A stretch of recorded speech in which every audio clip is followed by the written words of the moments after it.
La planète chauffe à cause de la combustion pétrolière, qui crée le CO2 et qui réchauffe la planète. Qu'est-ce que l'effet de serre? L'effet de serre, qui piège en partie les rayons du soleil, est un phénomène bénéfique. Sans lui, la température serait en dessous de 0 degré. Mais cette augmentation devient trop efficace à cause des gaz comme le CO2. Qu'est-ce qui provoque l'augmentation des gaz à effet de serre? Les activités humaines libèrent très rapidement des quantités considérables de gaz à effet de serre. Ces émissions augmentent avec la population, 7,3 milliards d'humains aujourd'hui. Elles proviennent pour 80% des énergies fossiles, charbon, pétrole et gaz. Les autres principales sources sont l'agriculture, l'élevage et la déforestation. De combien augmente la température moyenne? La température moyenne à la surface de la Terre a augmenté d'environ 0,9 degrés depuis le 19e siècle. Cette augmentation pourrait bien atteindre les 4 degrés en 2100. Est-ce que la hausse des températures est la même partout dans le monde? La hausse des températures varie selon les régions. Elle sera plus forte dans le nord comme en Antarctique.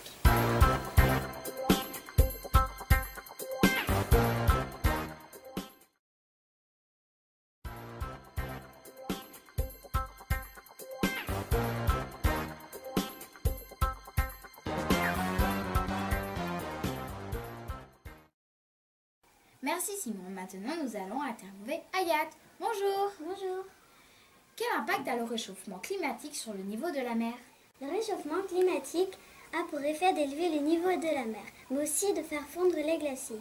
En 2050, l'Arctique pourrait voir ses glaciers disparaître. Pourquoi l'ours polaire est-il menacé par la fonte des glaciers? L'ours polaire est une espèce menacée de disparition. On dénombre actuellement entre 20 000 et 25 000 ours polaires dans le monde, dont la survie ne tient plus qu'à une mince couche de glace. Le réchauffement climatique réduit son habitat. Il fait fondre la banquise du bassin polaire et change le moment de la prise de la glace. Si la réduction des glaces de mer se poursuit au rythme actuel, 42% de la surface de l'habitat estival des ours polaires aura disparu d'ici 2050. La principale source de nourriture, le phoque, se fait rare sur la terre ferme. En quoi l'élévation du niveau de la mer touche-t-elle aussi les hommes? L'augmentation du niveau de la mer touche aussi les hommes, car plus de 75% de la population mondiale vit à moins de 100 mètres au-dessus du niveau de la mer. Donc leur habitat est menacé. La NASA estime que Londres et plus de la moitié de l'Angleterre, les Pays-Bas, Berlin, pourraient être sous les eaux. En France, Nantes, La Rochelle, Bordeaux seraient noyés. La Bretagne deviendrait une île. Quelles conséquences a l'augmentation du taux de CO2 sur l'océan? Une partie du taux de CO2 émis par les hommes est absorbée par l'océan. L'augmentation du taux de CO2 renforce l'acidité de l'eau et donc perturbe les espèces marines. Par exemple, le corail, qui est particulièrement menacé par cette acidification de l'océan. Peux-tu nous donner des exemples de conséquences du réchauffement climatique sur les animaux et leurs environnements en France? Avez-vous remarqué que les oiseaux migrateurs sont de plus en plus sédentaires? Oui, en effet.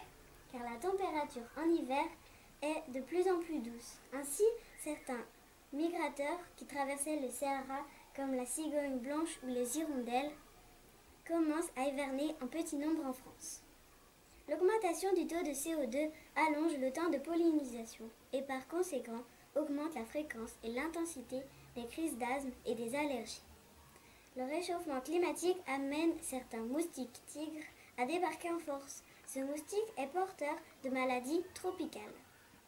Or, ce moustique pourrait atteindre la totalité du territoire français en 2050, en dehors des montagnes. En Aquitaine, la forêt des Landes pourrait être touchée par l'augmentation des températures. L'accroissement de la sécheresse favorisera l'apparition des incendies, auxquels les pins maritimes sont très vulnérables. Merci.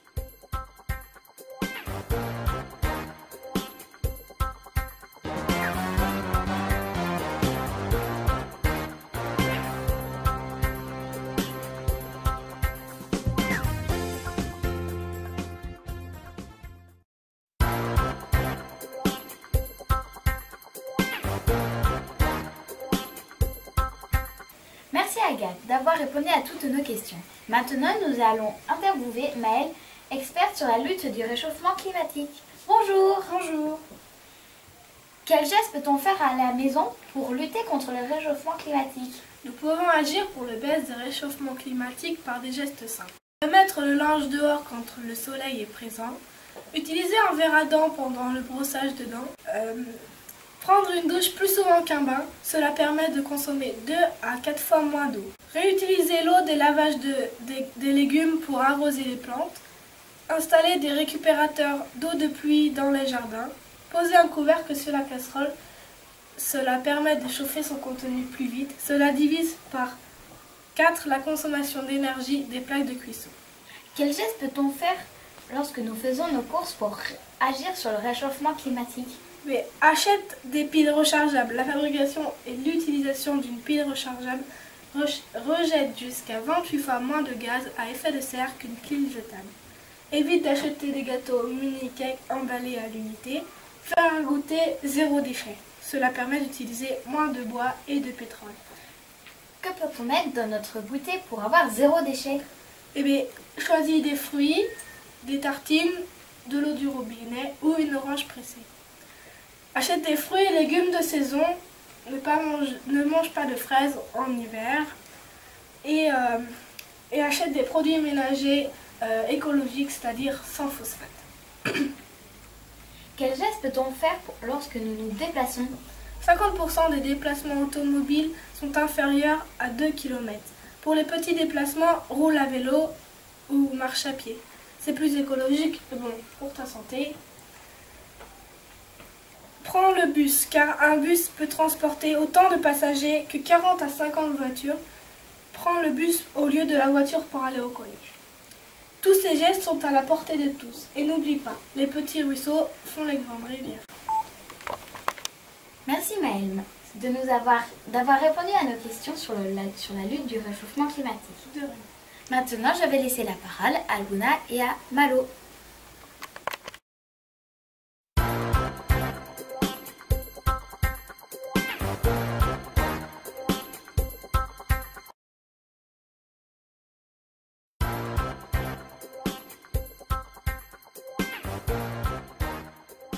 Merci Louise. Notre expert Malo va nous éclairer sur la COP21. Bonjour Malo. Bonjour. Que signifie COP21? On appelle ça la conférence des parties. Elle est tous les ans et cette année, c'est la 21e fois. Quand la COP21 s'est-elle réunie? Concrètement, ce sont les 195 pays qui se sont réunis à Paris du 30 novembre au 11 décembre pour discuter et trouver un accord pour limiter le réchauffement climatique. Qui était présent à la COP21? Beaucoup de gens qui s'inquiètent pour la planète étaient là. Ils étaient là aussi pour encourager les pays à faire des efforts. Au total, il y avait des diplomates des 195 pays, des journalistes, des entreprises, des associations et des ONG. Une ONG est une organisation non gouvernementale. Ces conférences sont de grandes réunions avec plein de gens qui s'expriment à la tribune. Quels objectifs les pays se sont-ils fixés? Les pays ont envisagé de changer leurs habitudes pour réussir à limiter à 2 degrés la hausse des températures en produisant moins de gaz à effet de serre. Si cette limite est respectée, le changement climatique restera gérable. Sinon, les scientifiques disent que les conséquences seront irréversibles, c'est-à-dire qu'on ne pourra plus les annuler. Qu'est-ce que les pays ont fait pour préparer la COP21? Depuis plusieurs mois, les pays ont dit aux autres les efforts qu'ils étaient prêts à faire. Ils ont envoyé des documents où ils ont écrit des promesses, par exemple, celle de diminuer leur production de gaz à effet de serre. Si on ne change pas, les conséquences seront graves. Extinction d'espèces naturelles en masse, forte hausse du niveau de l'océan, catastrophes naturelles fréquentes.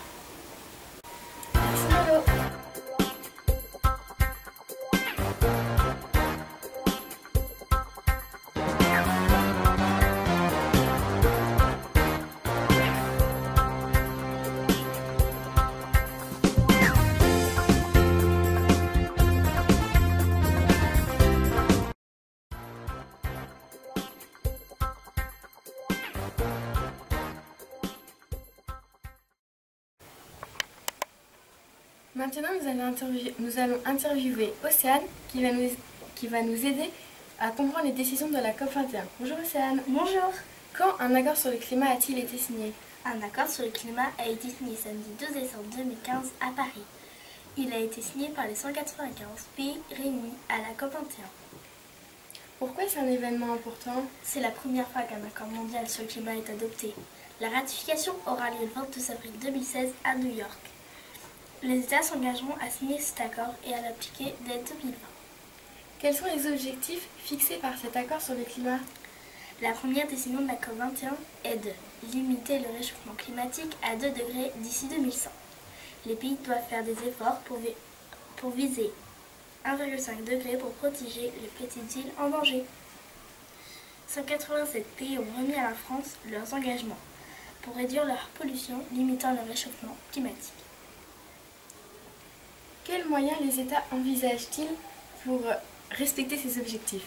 Les moyens envisagés par les États sont d'utiliser davantage les énergies renouvelables comme le solaire et l'éolien et consommer moins d'énergie fossile, le charbon et le pétrole. Quand les États devront-ils faire le point sur leurs actions? Après la COP21, à Paris, les grands de ce monde se retrouveront au Maroc en novembre 2016. La COP21 à Paris était la conférence des décisions. La COP22 au Maroc sera la conférence de l'action. Elle aura pour thème l'atténuation aux effets du changement climatique et l'innovation. Le Maroc montre déjà l'exemple avec l'énergie solaire. Ce pays vient d'inaugurer la plus grande centrale solaire du monde. Elle fournira à terme 580 MW, soit environ 70% de la capacité d'un réacteur nucléaire. Merci Océane de nous avoir éclairé sur les décisions de la COP21. Notre JT spécial réchauffement climatique est maintenant terminé. Merci de votre écoute.